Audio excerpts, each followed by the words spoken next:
7月1日开始，如果你的钱包里有11币卡，但你不知道怎么用，这个7月你很可能会错过一整轮能直接抵掉生活开销的优惠。这不是象征性打折，而是覆盖吃饭、健身、亲子、出游的一整套实用福利。对很多家庭来说，少用一次，损失的可能就是一顿饭、一次周末活动或一张门票钱。现在新加坡生活成本不低，消费税已经是9%，日常支出都在往上走。正因如此，这次由战备军协联动全岛超140家商家推出的170多项优惠，才值得认真看。它不是好看的宣传单，而是真正能落到家庭账本上的减负工具。今天我们不做空泛介绍，直接把最值得用、最容易领的部分拆开讲清楚。看完你就会知道，这张常被忽略的11币卡，7月到底能帮你省下多少钱。先把背景讲清楚，你才知道这波福利为什么集中在7月出现。每年7月1日是新加坡军人节，也就是 SAF Day。 这个时间点本来就是社会向国民服役人员表达感谢的固定节点。今年的不同在于，战备军协把合作规模做大了，联合超140家商家推出170多项优惠，覆盖餐饮、休闲、健身、亲子和旅游。适用人群要看明白，核心是持有11币卡的国民服役人员及符合资格的 SAFRA 会员。实际使用时，不同商家有各自条件，所以重点是要提前查清怎么兑换、何时截止，有无数量限制。为什么这件事值得普通家庭关注？因为它反映了新加坡典型的政策风格。政府不一定直接发现金，但会通过机构企业合作，把荣誉认同和生活减负放在一起。你日常吃饭、逛街、带孩子出门，这些场景本来就在发生，现在只是让政策设计部分抵消支出。对工薪家庭来说，这很务实，能在几个高频场景里帮你压低开销。所以7月之所以是福利月，正是因为这套生活优惠集中落地了。170多项优惠，如果一条条去翻，很容易看完还是不知道先用哪个。最有效的方式是按使用频率和省钱效率来分。第一类，餐饮，这个最直接也最容易马上用。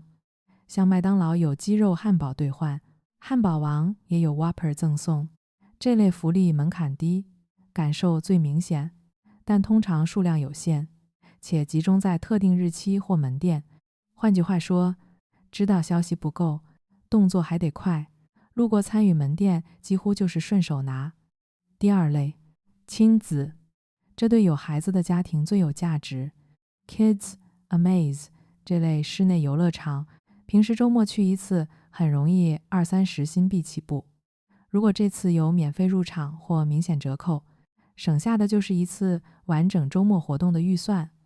尤其新加坡天气不稳定，遇到下雨，室内亲子场所就成了备选。这种福利等于直接替你把高频支出压下来了。第三类，健身，常被低估，但对上班族很实用。Energy One 这次有低价入场安排，重点不只是便宜，而是把试错成本拉得很低。平时想健身但看到月费年费就放弃的人，现在只需很低价格就能先用几次，看看时间场地是否合适。对预算敏感又想维持身体状态的人来说，这种低门槛机会很少见。第四类，休闲和旅游，代表是环球影城门票折扣以及旅游平台的基酒优惠。很多人觉得旅游福利不急，但其实最适合提前规划。更现实的做法是趁7月把适合下半年用的项目先锁定，比如学校假期或短途游都可以提前算账。算得具体一点，三口之家先用餐饮优惠省10几20新币，去亲子场馆再省20-30，叠加家长健身体验和门票折扣，一次周末安排累计省下近100新币，并不夸张。关键不是把170项全领完，而是先抓住你本来就会花钱的场景。吃饭、带娃、运动、出游，这4类先用起来，11B 卡的价值就出来了。下一部分，我们把视角再拉高一点，因为这次值得关注的不只是省钱。如果你是新移民，或者正在考虑把家庭重心放到新加坡，这一段比优惠本身更重要。因为国民服役在新加坡从来不只是2年兵役那么简单，它同时也是身份认同、家庭沟通和社会融入的一部分。很多刚拿到永久居民身份的家庭，对国民服役的第一反应往往是陌生。规则听过一些，但具体意味着什么，家里要怎么准备，孩子未来会经历什么，其实并不清楚。也正因为这种距离感，战备军协今年同步扩大了国民服役体验营的规模，这个动作很值得留意。公开信息显示，这一轮体验营从6月持续到明年3月，一共26场，目标参与人数约3000人，规模比过去更大，设计也更细。里面有2个变化尤其关键。第一，是面向13岁到30岁女性的2天1夜体验营，内容包括路线、行军、野外任务等，让原本和兵役距离较远的女性家属也能更具体地理解国民服役到底在训练什么。第二，是面向更广泛公众的活动，包括年纪更小的孩子也能参与的一日式体验。孩子会接触地图判读、基础野外元素、迷彩体验这类内容。重点不是把儿童军事化，而是用低门槛、可理解的方式，把原本抽象的兵役概念变成家庭可以讨论、可以提前认识的现实内容。这个安排背后的逻辑其实很清楚。新加坡的国民服役制度不只是年轻男性个人的事，它会影响整个家庭。孩子什么时候入伍，父母怎么理解这段经历，兄弟姐妹和配偶怎么看待这项责任，这些都会影响一个家庭对国家制度的真实感受。如果家里人完全不了解，只把它看成时间成本，矛盾和焦虑就会更强。相反，如果家庭成员对训练内容、纪律要求和国家安全的关系有基本认识，很多沟通会顺畅得多。